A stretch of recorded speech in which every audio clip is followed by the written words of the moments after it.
서울대 김헌 교수님이 쓴 천년의 수업, 이런 제목의 책이 있는데요. 제가 그 책을 읽다가 보니까 그 저자가 고등학생 시절에 만났던 그 화학 선생님 이야기를 언급을 하는데 참 인상적이었습니다. 그 화학 선생님이 이제 수업 첫날에 학생들에게 이런 말씀을 하시는 겁니다. 너희들 이거 꼭 알아둬라. 내가 지금 너희들에게 가르쳐 주는 것들은 너희들이 내 나이쯤 됐을 때는 거의 다 거짓말이 되어 있을 거다. 이게 참 독특한 말씀을 하신 거 아닙니까? 그 어린 고등학생 입장에서는 아니 어떻게 과학이 변할 수가 있단 말인가? 그것도 20년이라는 짧은 시간 안에 이것들이 폐기가 된다니 이게 말이 안 되는 거. 그래서 이제 막 이 아이가 그 선생님 말씀 잘 이해를 못하니까 저런 선생님이 하필 날 가르치는 선생님이 됐나 뭐 이렇게 이제 오해할 정도로 그게 좀 갈등이 됐는데, 사실 그 선생님은 깊은 의미를 가지고 하신 말씀 아닙니까? 뭐 요즘도 그렇지만 그 당시는 거의 뭐 완전 주입식 교육, 그래서 그냥 뭐 스스로 생각하고 판단할 이런 거 하나도 없고 무조건 가르쳐 주는 대로 기계처럼 외워야 모범 학생이 되던 그런 시절에 이 화학 선생님이 안타깝게 하신 말씀이 뭡니까? 가르쳐 준다고 다 받지 말고 니들이 생각 좀 해라. 이게 옳은 건가? 이게 잘못된 건가? 이것들은 다 언제든지 바뀔 수 있는 그런 것들이니까 너희들이 좀 생각하고 고뇌하면서 받아야 될 거 아니냐. 사실은 그 책의 전체적인 흐름이 계속 그 질문으로 하거든요. 생각 좀 하면서 늘 생각해라. 질문해라. 질문. 이 질문이 중요하다. 이제 그런 내용이거든요. 그게 이제 어린 고등학교 때 화학 선생님 이야기가 이 교수님에게 왜 자리를 잡았을까요? 처음에는 이해를 못했는데 선생님의 말씀을 이 나이가 들어가면서 이해가 되더라는 겁니다. 그 책에 보면은 이런 마음을 담아 놓은 게 있는데요. 이런 내용입니다. 나중에 대학에 가서야 그 선생님이 하셨던 말씀의 의미를 알 수 있었습니다. 과학혁명의 구조 같은 책을 읽고 강의를 들으면서 과학 지식이란 절대적인 것이 아니라 당대 과학자들의 합의라는 것을 깨달았습니다. 예외적인 상황이 계속 발견되면 언제든지 새로운 이론이 힘을 얻고 패러다임 자체가 완전히 뒤바뀔 수도 있다는 사실을 알게 된 거지요. 그때 저는 정말 큰 충격을 받았습니다. 이 많은 생각을 하게 하는 그런 대목 아닙니까? 저는 특히 이 대목이요. 과학 지식이란 절대적인 것이 아니라 당대 과학자들의 합의라는 것을 깨달았습니다. 뭐 진화론을 위시해 가지고 우리가 이거는 뭐 100% 진리라고 하는 그게 사실은 100% 진리가 아니라 당대 학자들의 합의에 의한 언제든지 뒤집어질 수 있는 이 상대적인 진리라는 겁니다. 그래서 저는 이런 내용을 읽으면서 지난주에 살펴본 이 장로들의 전통, 장로들의 유전, 뭘 의미하는 겁니까? 이 장로들이 인간들이 만든 이 장로의 전통이라는 것은 비록 그 만들 당시에는 이게 하나님을 가장 사랑하는데 너무나 유익한 도구일 것이라고 믿고 만든 거지만 이게 그러나 절대 진리는 아니라는 거예요. 언제든지 바뀔 수 있다는 겁니다. 여러분, 오늘 바리새인들이 가진 문제점이 뭡니까? 이렇게 절대 바뀌면 안 되는 진리가 아닌 그 장로들의 유전을 붙잡고 장로들의 전통을 붙잡고 그것만이 자기들에게 고수해야 될 진리라고 생각되니까 어떤 부작용이 있습니까? 진리 대신 예수님의 말씀이 귀에 들어오질 않는 겁니다. 지금 마가복음 2장 1절서부터 오늘 본문 3장 6절에 이르기까지 계속되는 그들의 시비에 대하여 예수님이 얼마나 친절하게 설명을 해 주시느냐고요. 그 성경이니까 다 생략하고 핵심만 담아서 그렇지 그 얼마나 많은 설명들을 예수님이 해 주셨겠습니까? 그런데 통하지가 않는 겁니다. 귀에 들어오지가 않는 겁니다. 사실 마가복음 1장 21절에 보니까요, 예수께서 곧 안식일에 회당에 들어가 가르치심에 뭇 사람이 그의 교훈에 놀라니 이는 그가 가르치시는 것이 권위 있는 자와 같고 서기관으로 같지 아니함일러라. 많은 사람들이 예수님이 가르치시는 교훈에 놀라고 또 세리 마태 같은 경우는 그 진리를 받아들여 인생이 바뀌고 너무나 많은 사람이 그렇게 영향을 받는데 이 바리새인들은 전혀 영향을 받지 않는 겁니다. 왜 이렇게 변하지 않는 건가? 이런 질문을 하다가 보니까요, 요즘에 제가 들은 그 서울대 심리학과 최인철 교수님 강의 한 대목이 떠오르는 겁니다. 이 교수님이 이제 강의 중에 본인이 미국 유학 시절의 지도 교수였던 리처드 니스벳 교수라는 그분의 이야기가 이제 강의에 나오는데요. 이 교수님은 엄청나게 그 명성을 얻는 세계적인 학자라고 하네요. 그래서 이제 이 리차드 니스벳 교수님에게 많은 젊은 교수나 또 학생들이 찾아가 가지고 자꾸 질문을 한대요. 어떻게 하면은 남들이 하지 못하는 그런 창의적인 연구를 할 수 있습니까? 뭐 세계적인 학자다 보니까 많은 사람들이 자꾸 이렇게 질문을 하니까요. 이 교수님이 이제 그런 질문에 답하는 형식으로 반창의성 편지라는 글을 썼답니다. 역설적인 글이죠. 이 반창의성 편지가 뭐냐? 모든 사람들이 생각할 수 있는 그런 것밖에는 연구할 수 없는 그런 아주 평범한 학자가 되고 싶다면 이렇게 해라. 그런 역설적인 내용이에요. 그 글에 이런 내용이 있습니다. 당신이 비범함이 없는 평범한 학자가 되고 싶다면 다른 분야 사람들과 절대 대화하지 말고 그들의 영향도 받지 마라. 오직 같은 분야 사람들하고만 어울리도록 해라. 그리고 소설이나 시 따위는 절대 읽지 마라. 전공서적을 읽기에도 바쁘다. 지금 이게 이렇게 약간 꼬아가지고 역설적으로 하는 이야기가 뭡니까? 네가 그저 평범하게 짝이 없는 그런 어떤 창의적이지도 않은 그런 학자가 되고 싶으면은 이미 지금 네가 믿고 있는 그것만 고수하라는 거예요. 그래서 다른 학문하는 사람과 대화도 하지 말고 만나지도 말고 너랑 다른 생각을 하는 사람들은 근처도 가지 말고 네가 생각하는 그것만 계속 몰두하라는 겁니다. 이게 지금 바리새인들이 귀담아 들어야 될 얘기 같은데요. 이 절대 진리도 아닌 그거 하나 붙잡고는 오직 이제 이거 하나만 자기 인생의 진리로 삼으니까 다 마음의 문을 닫고 사니까 예수님의 말씀이 들어오지가 않는 겁니다. 이게 지금 계속 이루어지고 있는 게 오늘 본문의 바리새인들의 모습인데요. 오늘 이 본문은 지난주에 살펴본 안식일 논쟁의 연장선이다 보시면 됩니다. 지난주에는 마가복음 2장 끝부분에서 예수님의 제자들이 배가 고파가지고 이삭을 잘라 먹는 걸 가지고 시비를 걸었는데요. 이제 3장으로 들어와서 오늘은 예수님이 안식일에 그 손 마른 장애인을 고쳐주시니까 이걸 가지고 또 시비를 거는 거예요. 왜 안식일에 일하느냐 그거 아닙니까? 참 우리 같은 평범한 사람이 봐도 답답하게 짝이 없는 이런 태도를 가진 게 바리새인들인데요. 예수님은 이런 바리새인들이 지금 어떤 상태인가를 딱 한마디로 진단을 하십니다. 그게 오늘 본문 5절에 나와 있는 말씀입니다. 예수님이 이렇게 말씀하세요. 그들의 마음이 완악함을 탄식하사. 그 바리새인의 상태가 지금 마음이 완악한 상태라는 겁니다.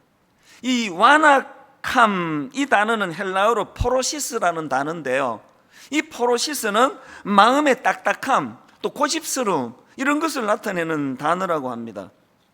저는 이 마음의 딱딱함과 고집스러움을 뜻하는 포로시스라는 이 단어를 보면서 마태복음 4장 17절 예수님의 말씀이 생각났는데요.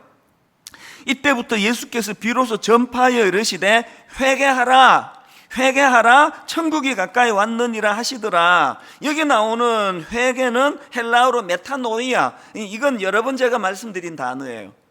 이 회개를 뜻하는 메타노이아는요, 이거는 그 사람의 생각이 변화되는 겁니다.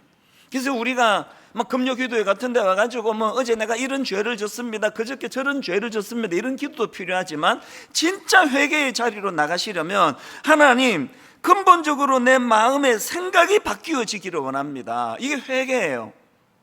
너무나 우리는 태어날 때부터 이 악한 세상의 영향력 아래 있다가 보니까 생각이 하나님의 쪽으로 흐르지를 않고 이 세상 쪽으로 흘러 있는데, 회개가 뭐냐? 이 세상의 영향을 받는 내 생각이 유턴해 가지고 하나님의 생각으로 맞추어져 가는 게 회개예요. 이런 점에서 저는 에스겔 36장 26절 또 새 영은 너희에게 두고 새 마음을 너희에게 주되 너희 육신에서 굳은 마음을 제거하고 부드러운 마음을 줄 것이며, 또 에스겔 11장 19절 내가 그들에게 한 마음을 주고 그 속에 새 영을 주며 그 몸에서 돌 같은 마음을 제거하고 살처럼 부드러운 마음을 주어. 여러분, 회개가 뭡니까? 이런 주님의 말씀을 수용하는 거예요. 나도 모르게 내 안에 돌같이 굳은 마음이 있는 것을 인정합니다. 내 육신의 이런 부드러운 마음으로 주님께서 회복시켜 주시기 원합니다. 이게 회개기도, 회개기도. 오늘 본문에 바리새인들이 해야 되는 게 이런 이 굳어진 마음을 녹여서 예수님의 말씀이 자연스럽게 스며들도록, 예수님의 비유 중에 그 씨 뿌리는 비유, 그 부드러운 밭에 씨가 잘 자라 열매를 맺는다는 말씀을 주시지 않습니까? 그래서 하나님 우리 안에 이 부드러운 마음을 주시기 원합니다. 제가 오늘 설교 제목을 경직을 넘어 감동을 주는 인생으로 이렇게 잡은 이유도 여기에 있습니다. 경직이 풀려야 감동을 주는 인생이 되는 겁니다. 여러분, 뭐 그렇게 막 신학적으로 깊이 있게 안 봐도요, 지금 계속 나오는 바리새인들이 뭐 그렇게 감동스럽지는 않잖아요. 막 너무 감동이 되세요? 뭐 뭔지는 모르겠는데 막 이런 인간은 가까이 하면 막 피곤해, 막 그런 느낌이 확 드실 텐데요. 우리가 경직을 풀고 이 감동이 되는 그런 인생이 되면 좋겠다, 감동을 주는 인생이 되면 좋겠다. 그래서 저는 오늘 본문에서 발견되는 몇 가지 기도 제목을 이제 올 여름에 저와 여러분이 함께 나누었으면 하는 마음으로 이제 오늘 본문을 제가 삼았는데, 자, 경직을 넘어 감동을 주는 인생이 되기 위해서는 첫 번째 기도 제목이 필요합니다. 그게 뭐냐? 생명을 살리는 예수님을 닮게 해주시기 원합니다. 이 기도가 필요합니다. 지금 오늘 본문에서 대립하고 있는 예수님과 바리새인 이 구도를요, 여러 각도로 조명해 볼 수 있는데, 저는 4절에 나오는 예수님의 말씀으로 이 구분점을 만들 수 있다고 생각을 합니다. 4절을 보십시오. 그들에게 이르시되 안식일에 선을 행하는 것과 악을 행하는 것, 생명을 구하는 것과 죽이는 것 어느 것이 옳으냐 하시니, 지금 여러분이 예수님과 바리새인의 이 구도를 어떻게 분류할 수가 있다고요? 생명을 살리는 쪽, 생명을 죽이는 쪽, 이렇게 나눌 수 있다는 겁니다. 그런 관점으로 보니까요, 예수님은 지금 논쟁이 시작되는 2장 1절에서부터 여러분 몇 주 전에 우리가 살펴보지 않았습니까? 중풍병자를 고치는 것으로 이 논쟁이 시작이 되고요, 이 논쟁의 마지막 기록인 3장 6절에서는 3장 1절부터 6절까지에서는 그 한쪽 손 마른 사람의 장애인을 고쳐주는 것으로 말씀이 마무리가 되고 있다는 겁니다. 그런데 여기에 반해가지고 바리새인들은 뭐라고 옳은 소리를 해대도 결국은 그들의 맨 마지막의 결론은 3장 6절입니다. 바리새인들이 나가서 곧 헤롯 왕과 함께 어떻게 하여 예수를 죽일까 의논하니라. 아니, 결론이 예수를 죽일까 의논하니라로 맺어지는데, 그 앞에 좋은 말들이 뭐 장로의 유전이 뭐 장로의 전통이 뭐 아무리 대단한들 무슨 소용이 있느냐고요.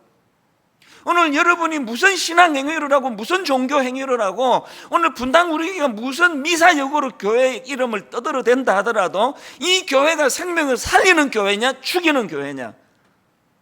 예전에 보면은 너무나 난폭한 교회들이 많았잖아요. 담임 목사 섬기지 않으면 저주를 받는다는 식으로. 뭐 아무리 뭐 교리를 갖다 대고 설교 잘하고 뭐 잘해도 결론이 그런 마인드를 가진 교회라면 그건 병들고 절대로 근처도 가면 안 되는 교회 아닙니까? 우리가 뭐 내뱉는 말이 얼마나 대단한 말이냐가 중요한 게 아니라 결론만 보면 알아요. 예수 믿는 여러분 때문에 주변 사람이 살아나고 있습니까? 예수 믿는 여러분이 가면은 막 시시비비는 잘 가리는데 막 여러분만 나타났다 하면은 분쟁이 일어나고 막 거기는 싸움이 일어나고 아무것도 아닌 일 가지고 막 원수 맺고 이런 나쁜 열매가 일어나고 있습니까? 점검하셔야 됩니다. 그리고 기도하셔야 돼요. 주님, 저희도 예수님처럼 생명을 살리는, 사람을 회복시키는 그런 크리스천들이 되게 해주시기 원합니다. 제가 본문을 묵상하다가 참 놀라운 걸 발견했는데요, 지금 예수님하고 바리새인에게 공통점이 하나 있는데 둘 다 분노하고 있다는 겁니다. 사실 이제 여러분이 다 아시지만 매 여름에 제가 이제 한 몇 주간 설교를 내려놓지 않습니까? 이게 휴가가 아니라는 걸 계속 강조하는데요. 이게 이유가 있습니다. 그 똑같은 목사가 그냥 1년 12달 계속 같은 사람이 설교하면 듣는 여러분도 힘들고, 또 저도 마찬가지예요. 이게 계속 되면은요, 이게 본문만 다르지 하고 싶은 말은 맨날 똑같아요. 그래서 이제 여름에 몇 주 설교를 내려놓고 좀 깊이 묵상하고 정리하면 이제 다 느끼시잖아요. 그래서 이제 다시 복귀를 하면 한 몇 주간은 설교가 좀 신선해요. 그 특색도 좀 달라지고. 그래서 매번 이제 설교를 쉬었는데, 하나님이 이번 여름에 제 마음에 무슨 부담을 주시는가 하니까 이번 여름에는 안 쉬는 게 좋겠다. 아니 지금 성도들이 이제 코로나19 때문에 지금 자기 교회도 못 가는데 그 목사라도 그 자리를 좀 지켜야 되는 거 아니냐. 아니 자기 교회도 못 가는데 외부 강사가 막 계속 그 매주마다 바뀌면 되겠느냐. 그래서 너라도 그 자리를 맨날 지켜라. 그 성도들이 안도감을 좀 느끼도록 그런 부담을 주셔가지고 뭐 알겠다 반말로 한 건 아니고 그러겠습니다. 그래서 이번 여름에는 제가 안 쉬기로 하고요.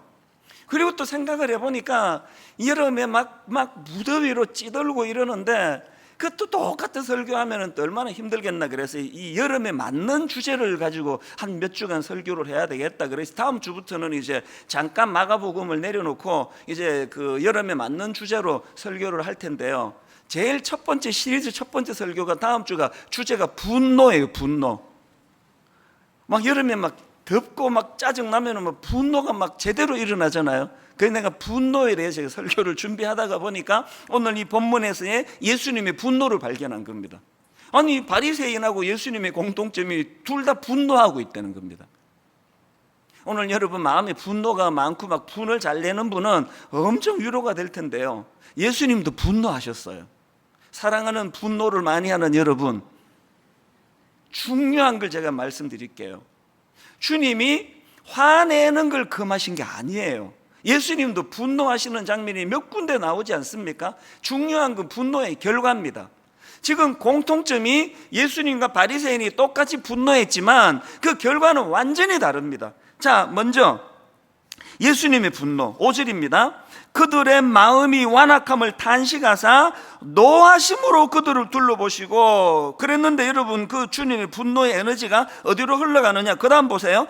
그 사람에게 이르시되 내 손을 내밀라 하시니 내 밀매 그 손이 회복되었더라. 예수님의 분노는요, 그 에너지가 손 마른 사람의 장애를 고쳐주는 쪽으로 흘러가고 있다는 겁니다.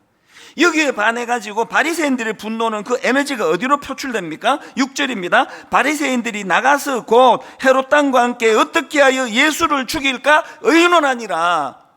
예수님과 바리새인이 겉으로 보기에 똑같은 분노를 드러냈지만 같은 거라 그러시면 안 됩니다. 예수님의 분노는 그것을 에너지 삼아 사람을 고쳐주고 살려주는 쪽으로 흘려보냈다면, 바리새인들의 분노는 어떻게 하면은 저 사람을 죽여버릴까, 그런 악한 에너지로 흘려보내더라는 겁니다. 여러분, 여러분의 분노는 어떤 열매를 맺고 있는지 돌아보시겠습니까? 분노해야 될 때 분노하지 않는 그게 악한 거예요. 분노 안 해야 되는데 분노하는 그게 또 악한 거예요. 열매를 보고 아는 거거든요. 저는 저와 여러분의 분노가 사람을 살리고, 저는 저와 여러분의 분노가 생명을 고쳐내는 에너지를 만들어내는 거룩한 분노가 되기를 바랍니다. 다윗의 거룩한 분노가 골리앗을 죽이고 민족을 살려내는 에너지가 되었다는 사실을 늘 마음의 기도 제목으로 삼으시기를 바랍니다. 그런가 하면 두 번째로요, 우리가 이렇게 경직을 넘어 감동을 주는 인생이 되기 위해 해야 될 기도가 하나 더 있습니다. 비난과 정죄가 난무하는 이 세상과는 좀 다르게 살게 해주시기 원합니다. 이 기도 맨날 해야 돼요. 오늘 우리 대한민국은요, 분노의 시대, 분노의 세상이기도 하지만 비난과 정죄가 난무하는 세상 아닙니까? 막 숨을 쉬기가 어려워요. 얼마나 비난과 정죄가 난무합니까? 마가복음 2장에도 보면은 막 비난과 정죄가 난무하는 걸 볼 수 있는데요. 자, 마가복음 2장 16절입니다. 바리새인의 서기관들이 예수께서 죄인 및 세리들과 함께 잡수시는 것을 보고 그의 제자들에게 이르되 어찌하여 세리 및 죄인들과 함께 먹는가? 또 18절, 요한의 제자들과 바리새인들이 금식하고 있는지라 사람들이 예수께 와서 말하되 요한의 제자들과 바리새인의 제자들은 금식하는데 어찌하여 당신의 제자들은 금식하지 아니하나이까. 또 2장 24절입니다. 바리새인들이 예수께 말하되 보시오, 저들이 어찌하여 안식일에 하지 못할 일을 하나이까. 지금 계속 지적질이에요. 계속 비난과 정죄가 난무하고 있습니다. 이게 딱 오늘 우리 이 시대를 이렇게 추격해 놓은 것 같지 않으세요? 그래서 저는 요즘 제 마음으로 되뇌이는 두 용어가 있습니다. 하나는 사스퍼그 신드롬이라는 이 용어를 묵상하고 있고요. 그런가 하면 또 하나는 에포케라는 용어예요. 이 사스퍼그 신드롬은 그 한상복 씨가 쓴 배려라는 책에 나오는 용어인데요. 원래 이 용어는 그 아스퍼거 신드롬, 아스퍼거 장애라고 그 타인에 대해 이해하지 못하는 일종의 그 장애를 뜻하는 그런 용어가 이게 아스퍼거 신드롬인데, 여기서 이제 저자가 아스퍼거에다가 이제 사회, 이 소셜을 붙여가지고 소셜 아스퍼거를 축약해가지고 합성으로 만든 게 사스퍼거예요. 이 사스퍼그 신드롬이라는 거는 남을 배려할 줄 모르고 나눌 줄 모르고 또 자기 자신에게는 한없이 관대하고 또 타인에 대해서는 무자비할 정도로 그렇게 정죄하는 마음의 태도, 이걸 가지고 이제 사스퍼그라 그럽니다. 그래서 무례한 거예요. 그리고 그 우리나라 정치에 꼭 나오는 게 내로남불. 이건 뭐 여당도 야당도 뭐 너무나 공통점 아닙니까? 자기가 야당할 때, 자기가 여당할 때 정반대로 행동하는 정치가들 그래서 참 이게 정치하는 분들 대부분 안 그런 분도 뭐 많겠지만 내로남불이에요. 이게 바로 이게 사스퍼그 증후군이라는 겁니다.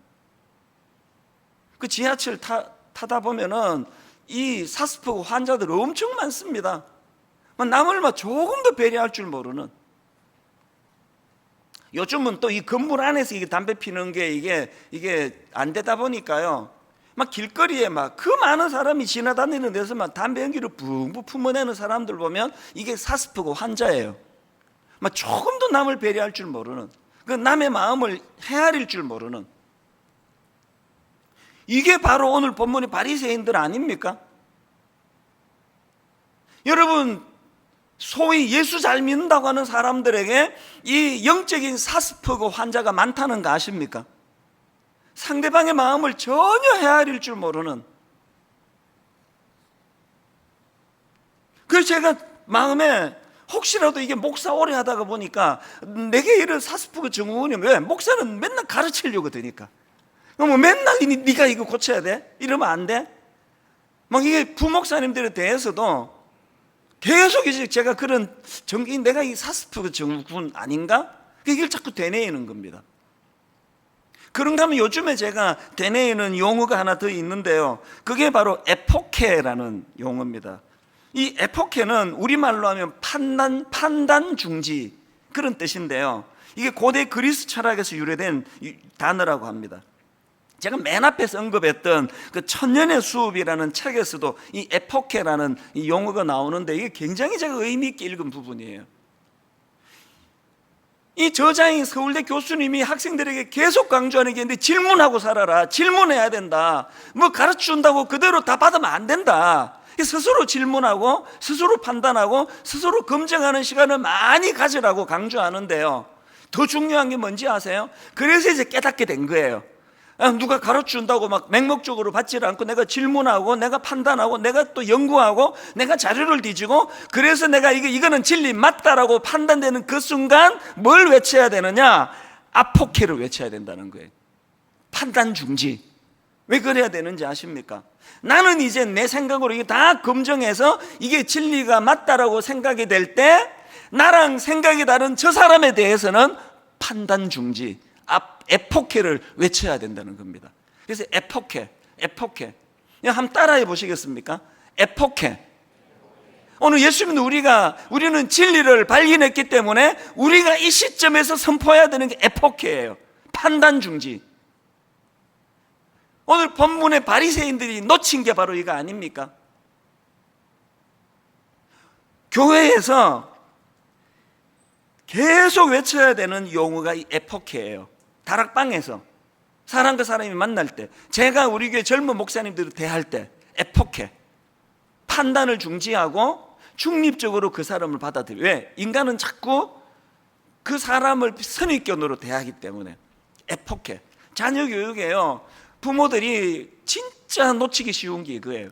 왜? 우리는 애들이 태어나 지금까지의 그 히스토리, 배경을 다 알기 때문에 선입견이 들어있습니다. 큰애는 정직한 애야, 얘는 뭘 말해도 나 다 믿을 수 있어, 그런 선입견이 자리를 잡아요. 둘째는 말이야, 요거 어릴 때부터 이제 말 돌리기 선수고, 얘는 뭘 해도 그때 자꾸 그 현실에 맞추어서 대답을 해. 이런 선입견이 있다 보니까요, 무슨 이야기를 하도 이 선입견을 가지고 판단해 버리는 거예요. 그래서 상처를 주는 거예요. 그래서 저는 요즘에 자녀 교육에서도 에포케, 내가 이 아이를 오늘 처음 만난 것처럼 이 아이를 신뢰해주고 이 아이를 믿어주고 오늘 처음 대하는 것처럼 그렇게 하지 않으면 이게 교육에 굉장히 이게 독이 들어갈 수 있겠다. 여러분, 오늘 우리가 하나님 앞에 이 비난이 난무하는 이 시대, 정죄가 난무하는 이 시대에 에포케, 아버지 저 판단을 유보하기 원합니다. 판단을 정지하기 원합니다. 아무리 이 사람에 대한 내 판단이 옳다 하더라도 하나님 앞에서 털릴 수 있다는 걸 인정하기 원합니다. 저는요, 한국의 모든 교회가 에포케의 은혜를 받는 순간 교회는 부흥이 될 줄로 믿습니다. 우리가 마음에 새겨야 될 이 에포케 정신, 요한복음 8장 10절 11절, 예수께서 일어나사 여자 외에 아무도 없는 것을 보시고 이르시되, 여자여 너를 고발하던 그들이 어디 있느냐? 너를 정죄한 자가 없느냐? 대답하되 주여 없나이다. 예수께서 이르시되 나도 너를 정죄하지 아니하노니. 에포케. 이 여자가 행한 일이 아무리 생각해도 이거는 객관적으로 잘못한 거라 할지라도 주님은 나도 너를 정죄하지 아니하노니. 그렇다고 흐지부지 넘어가지 않습니다. 가서 다시는 죄를 범하지 말라, 이런 기준을 갖고 계시는 예수님이지만 에포케의 정신이에요. 오늘 저와 여러분이 우리가 가까이 대하는 사람들에 대하여 판단 중지, 이 에포케의 정신이 회복되기를 주님 앞에 기도하는 저와 여러분 되시기를 바랍니다. 마지막 세 번째로요, 경직을 넘어 감동을 주는 인생이 되기 위해서 기도 제목 하나 더 있습니다. 예수님의 긍휼로 덧입는 인생 되게 주시옵소서. 우리 그 기도를 드려야 됩니다. 하재성 교수님이 쓴 긍휼, 예수님의 심장, 이런 제목의 책이 있는데요, 이 책에서 내 재밌는 부분을 발견했습니다. 이 저자가 주장하는 게 예수님도 혈액형이 있다는 겁니다. 이게 예수님도 인간의 육신을 입고 세상에 오셨으니까 우리랑 같은 그 혈액형이 있을 거 아닙니까? 그래서 제가 퀴즈를 내보려는데요, 예수님의 혈액형은 A형일까요? B형일까요? AB형일까요? O형일까요? 또 뭐가 있죠? 예수님의 혈액형을 혹시 아세요? 맞추는 분 제가 내일 식사 대접해 드릴게요. 예수님의 혈액형이 C형이래요. 왜 예수님의 혈액형이 C형인가 하니까, 예수님은 이 C의 약자가 뭐냐? 컴패션, 긍휼로 똘똘 뭉쳐진 분이기 때문에 예수님은 C형이래요. 누가 맞출까 봐 빨리 대답한 거예요. 그거 듣고 보니까 너무 일리가 있는 겁니다.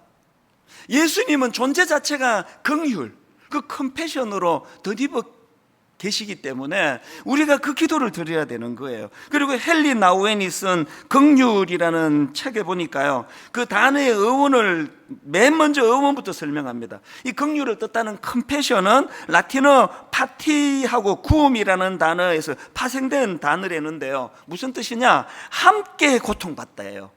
컴패션은 아이고 불쌍하네, 이게 아니에요. 그 사람의 아픔을 내가 함께 고통할, 아픔을 느끼는 겁니다. 이게 십자가 아닙니까?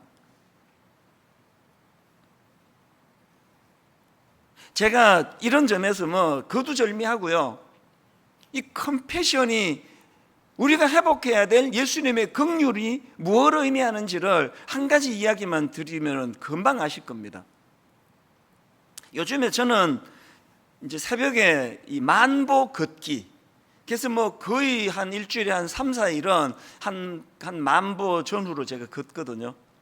저는 요즘이 너무 좋은 사람이에요. 저는 사계절 중에 뭐 여름에는 뭐 열대야도 있고 막 습도가 많아 짜증도 나고 뭐 무기력하고 그렇다는데, 저는 개인적으로 여름이 제일 좋은 사람이에요. 두 가지 때문에.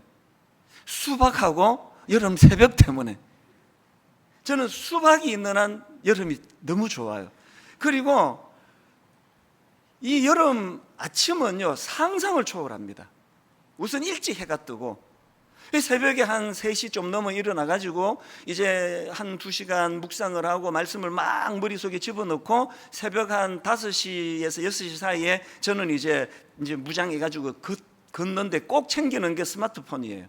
그래서 이제 말씀을 가지고 묵상한 걸 가지고 묵상도 하고, 또 여러 목사님들의 설교도 듣고, 또 교수님들의 강의도 듣고, 요즘은요 막 좋은 강의가 막 넘쳐납니다.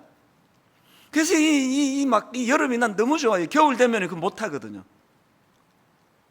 저는 또 토요일 날 저녁에, 이 주일에는 아침 7시 예배를 하기 때문에 뭐 그거 산책을 못 하잖아요. 7시 예배인데 어떻게 걷습니까? 그러면 막 토요일 날 막 월요일 새벽에 너무 기다려져요. 내일 새벽에 또 내가 이제 말씀을 들으면서 이제 걷게 되는 거. 거의 한 10,000보씩 아침에 걷는데요, 최근에 있었던 일이에요. 그래서 이제 어느 목사님의 설교를 이제 이어폰으로 꽂고 들으면서 걷다가 또 빠르게 걷거든요. 빨리 걷다가 어느 한 대목에서 이렇게 표현하기가 좀 어려운, 마음에 이렇게 훅 하는 감동이 몰려오는 그런 순간이 있었는데요, 이 목사님이 이제 그 설교를 하시면서 무슨 예화를 드시는가 하니까 이게 미국에서 있었던 일이랍니다. 미국의 그 어느 목사님이 하와이의 교회에 이제 초청을 받았나 봅니다. 이제 뭐 부흥회 같은 거 하러 가셨겠죠. 미국도 시차가 있잖아요. 본토하고 또 이 하와이는 시간차가 많이 나가지고요, 이 목사님이 이제 새벽에 시차 때문에 깬 거예요. 겪어본 다 아시지만요, 시차 때문에 깬 거는 다시 잠들 약이 없습니다. 그래서 이제 이분이 뭐 새벽에 뭐 딱 깨셔가지고 더 이상 못 주무시니까 또 배가 출출해가지고 이제 호텔을 나와가지고 인근에 식당을 뒤진 거예요. 그게 어떤 허름한 식당을 발견해서 이제 들어갔는데요, 그 식당이 나중에 알고 보니까 이 거리의 여인들이 이제 그 시간에 출출할 때 한 새벽 서너 시에 꼭 식사하러 오는 그런 식당이래요.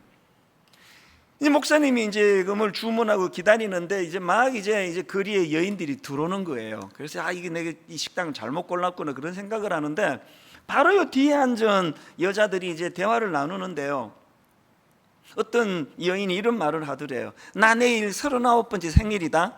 그랬더니 그래서 뭐 생일 파티 해달라는 거야? 그 얘기 왜 하는데? 이게 우리하고 뭐 농담하는 방식이 좀 비슷한 것 같아요.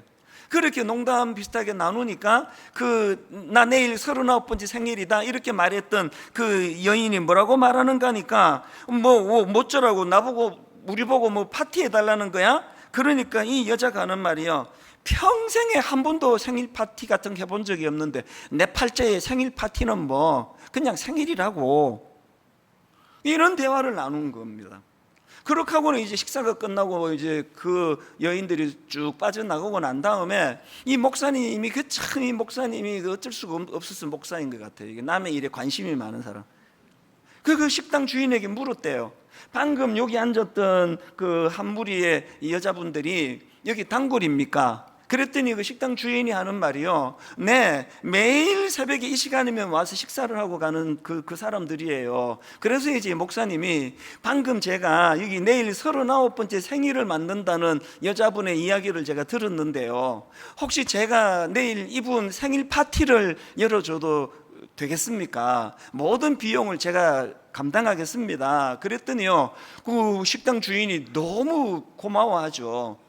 그러면 너무 좋죠. 제가 내일 1시간 일찍 와서 이제 좀 정리도 하고 그렇게 파티를 하도록 하고 뭐 이렇게 이제 이야기를 다 나눈 겁니다. 그리고는 그 다음날 이제 2시 반에 이 목사님이 그 식당에 갔더니요, 이 식당 주인이 흥분을 해가지고 동네 길거리 여자를 다 부른 거예요. 막 바글바글 막 북적북적거리고 이미 막 그 생일 축하한다는 것도 써붙이고 막 그냥 파티 분위기가 됐더래요. 그렇게 하고 3시 반이 됐습니다. 준비가 다 끝난 다음에 그 주인공 팀이 들어온 겁니다. 깜짝 놀란 거예요. 그래서 이제 미국에서는 그 서프라이즈 이런 서프라이즈 파티를 하지 않습니까? 그 파티가 진행되는 그 과정에서 이 여인이 막 엄청 우는 거예요. 얼마나 감동을 받았습니까? 그리고는 이제 생일 케이크에 초를 꽂고 이제 이거를 불고 이거 잘라야 되는데요. 이 케이크를 자르는 그 시간에 그 생일 맞은 여자분이 뭐라고 부탁을 하는가 하니까 이거 자르지 않고 저 집에 갖고 가면 안 되겠습니까? 평생에 처음 받아보는 생일 축하 케이크이기 때문에 내가 이거를 기념해서 좀 보관하고 싶습니다. 그건 눈물 나는 이야기 아닙니까? 그렇게 하라고 당연히. 그렇게 하고는 이 목사님이 이제 내가 이분하고 여러분 위해서 한번 기도해 드려도 좋겠습니까? 그러고는 이제 간절하게 축복 기도를 해준 거예요. 그렇게 기도가 끝나고 났는데요, 식당 주인이 이렇게 말하더래요. 아니, 당신 나한테 목사란 얘기 안 하지 않았어? 당신 어느 교회 목사요? 미국 사람들은 그 생활 속에 참 그 농담을 많이 하잖아요. 이 목사님이요, 그 농담처럼 대받아서 이렇게 대답을 했습니다. 저는 새벽 3시 반에 창녀들을 위해 생일 파티를 해주는 교회 목사입니다. 웃기려고 한 말인데요, 그 식당 주인이 너무나 진지하게 이렇게 이야기를 했습니다. 에이, 그런 교회가 어딨어? 그런 교회에 있으면 내가 벌써 나갔지. 제가 만보 빠른 걸음으로 걸으면서 이 설교를 듣다가요, 마음이 멈칫해졌어. 이 한마디에 에이, 그런 교회가 어딨어? 그런 교회에 있으면 내가 벌써 나갔지.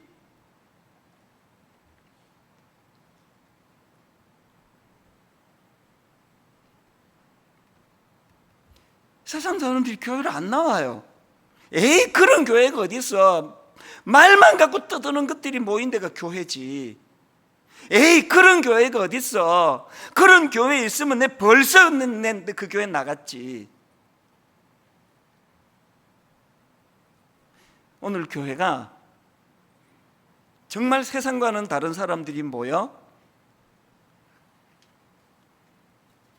저는 여러분들이 하나님 앞에서, 세상 사람들 앞에서 어떤 평가를 받는 사람인지 참 궁금합니다.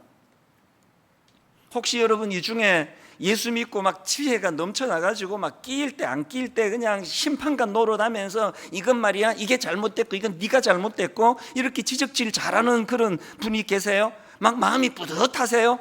나는 늘 내가 이런 평가를 잘해주는 사람이라서. 그게 바로 바리새인이에요. 그게 혹시 여러분 주변 사람들에게요, 저 사람 말이야, 그 교회 다닌다는데 우리랑 다를 게 하나도 없는데 하나 이상한 게 있어. 저 사람은 우리에게 감동을 줘. 뭐가 다른지도 잘 모르겠는데 저 사람은 우리에게 감동을 줘. 왜 그런지 아시죠?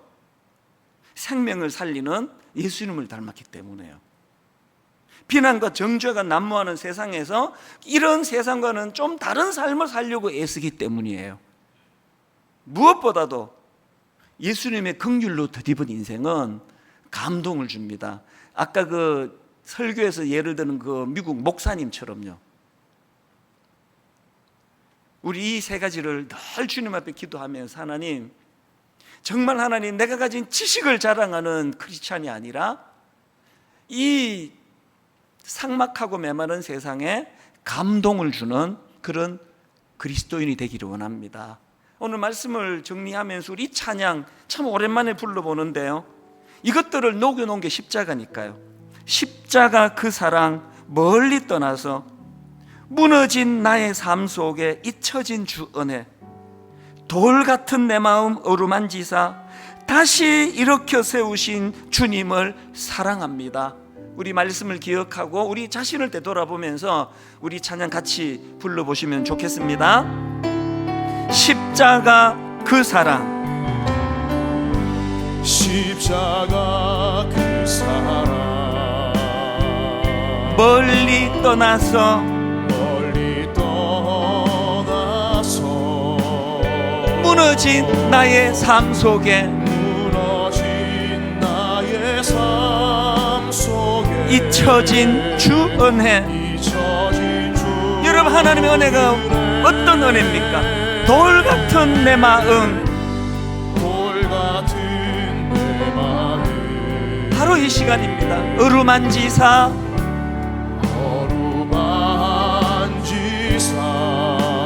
다시 일으켜 세우신 주를 사랑합니다. 주 나를 보호하시고 날 붙드시리. 나는 보배롭고 존귀한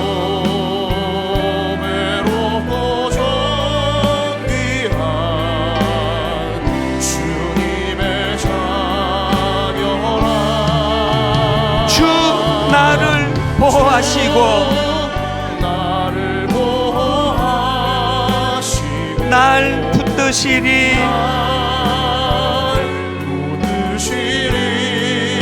나는 보배롭고 존귀한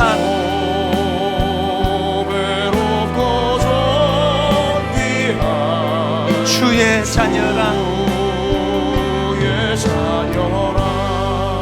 사실 이 설교를 준비하면서 제 스스로가 많이 되뇌우고 있습니다. 하나님, 큰 교회 목사라고 거만해지지 않도록 도와주시고, 하나님 이제 단임 목사가 됐다고 우리 젊은 부목사들에게 횡포를 부리지 않는 목사가 되게 해주시고, 무엇보다도 젊은 우리 후배 목사들에게 감동을 주는 단임 목사가 되기를 원합니다. 저는 저희 세 자녀를 놓고 또 제 아내를 놓고 진심으로 기도합니다. 하나님, 말만 갖고 떠드는 목사인지 아닌지는 우리 집 가족들이 가장 잘 아는 거 아닙니까? 먼저 아버지, 내 아이들에게 감동을 끼치기 원하는데, 그러기 위하여 판단 중지, 내가 내 자녀들과 내 아내에 대하여 가지고 있는 모든 판단을 내려놓기를 원합니다. 하나님, 저 안에 내로남불, 저는 늘 내 자신에 대하여 늘 합리적이고 관용하고, 뭐 사람이 살다 보면 그럴 수 있지, 그러면서 바리새인들처럼 타인에 대하여는 너무나 냉정하게 지적질 잘하고 판단 잘하는 그런 목사가 되지 않기를 이 말씀을 준비하는 내내 제가 은혜를 구했습니다. 내린 결론 하나예요. 기도하는 수밖에 없고요. 이것들을 녹여서 만든 게 십자가이기 때문에 십자가의 은혜에 젖어드는 거예요. 우리 2절을 다시 부를 동안에, 하나님, 내 안에 돌같이 굳어진 마음을 녹여주는 십자가를 의지합니다. 지나간 일들을 기억하지 않고 우리 이렇게 노래하고 주님 앞으로 나아갑니다. 지나간 일들을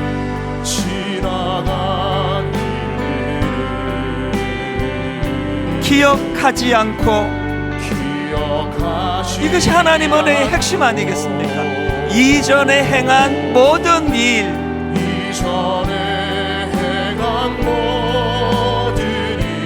생각지 않으리 은혜를 가지고 다시 한번 시작한 힘을 주십니다. 사막의 강물과 길을 내시는 주, 오늘 저와 여러분 모두 삶 가운데 이 노래가 선포되기 원합니다. 내 안에 새일 행하실 주만 바라보리라.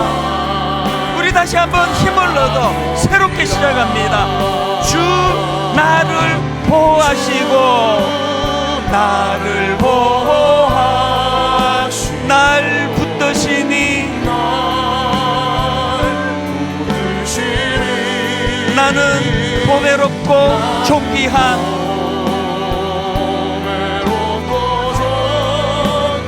주님의 자녀라.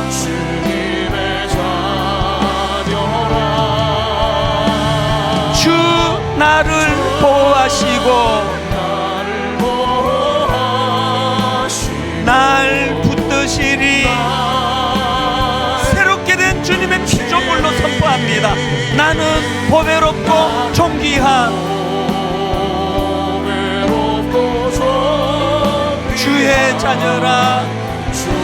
마음 그대로 우리 이웃들에게, 주변 사람들에게 선포합니다.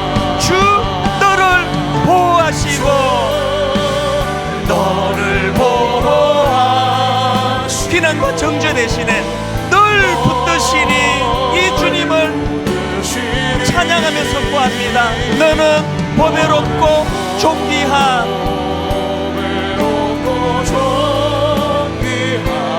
주님의 자녀라. 우리 다 자리에서 일어나셔서 주 너를 보호하시고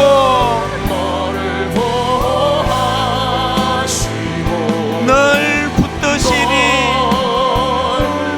비난과 정죄 대신에 우리가 해야 될 선포, 너는 보배롭고 존귀한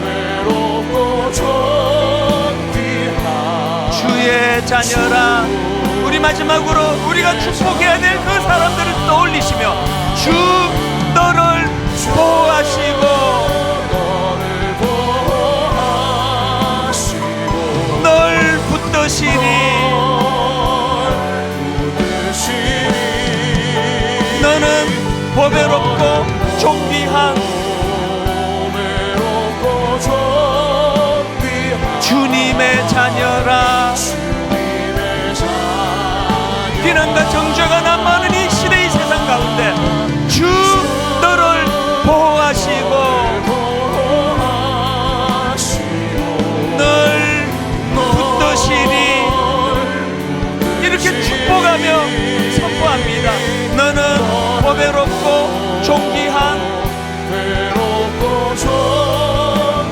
주의 자녀라.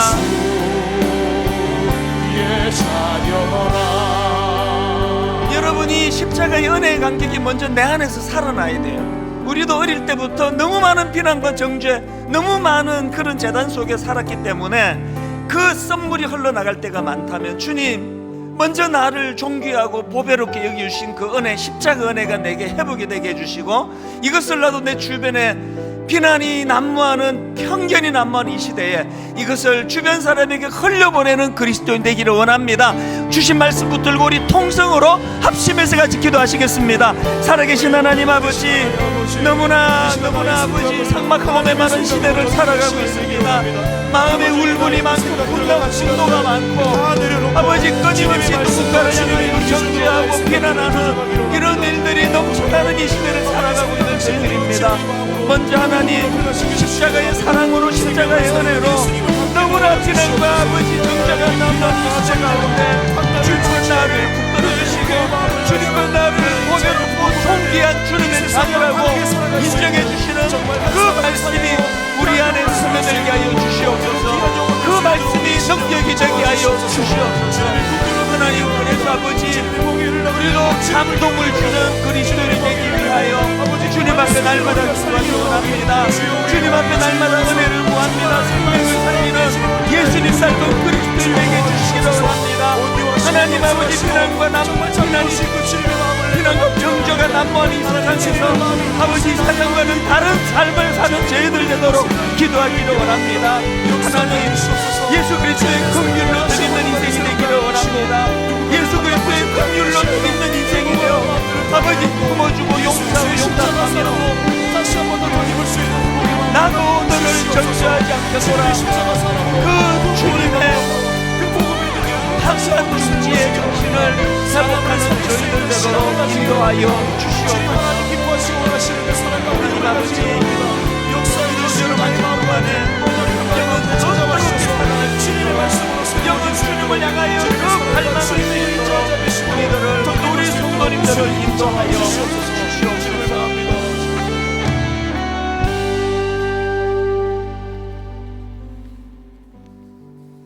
에이, 그런 교회가 어딨어? 그런 교회 있으면 내 벌써 나갔지. 오늘 하나님, 너무나 바리새인들이 넘쳐나는 것 같은 이 시대 교회들을 향한 세상 사람들의 목마름이라고, 교회는 그저 말뿐이지. 에이, 그런 교회가 어딨어? 이 한마디 앞에 우리들 마음이 녹아지는 것을 느낍니다. 목사인 저부터 또 수많은 그리스도인들이 바리새인이 되어서 판단도 잘하고 정죄도 잘하지만 주님의 긍휼하심, 함께 아파하는 마음이 사라져가고 있다면 바로 제가 그런 사람입니다. 불쌍히 여겨주시고 다시 한번 십자가의 그 뜨거운 사랑이 우리를 뒤덮을 수 있도록, 그 사랑으로 돌같이 굳어진 내 마음이 녹아질 수 있도록 은혜 내려주시기 원합니다. 그래서 하나님, 어떤 특별한 무슨 재능이 없다 할지라도 저 사람 예수 믿는다는데 이상하게 감동이 돼. 저 사람하고 대화하고 나면 마음에 감동이 와. 하나님 아버지, 이런 굳은 마음을 내려놓고 참 주님의 감동을 전해주는 그런 그리스도인으로 살아갈 수 있도록 인도하여 주시고, 이번 한 주간 이 말씀이 능력이 되어서 참 마음의 따뜻함을 가지고 이 한 주 감동을 전해주는 그런 귀하고 복된 한 주간이 되도록 인도하여 주시옵소서.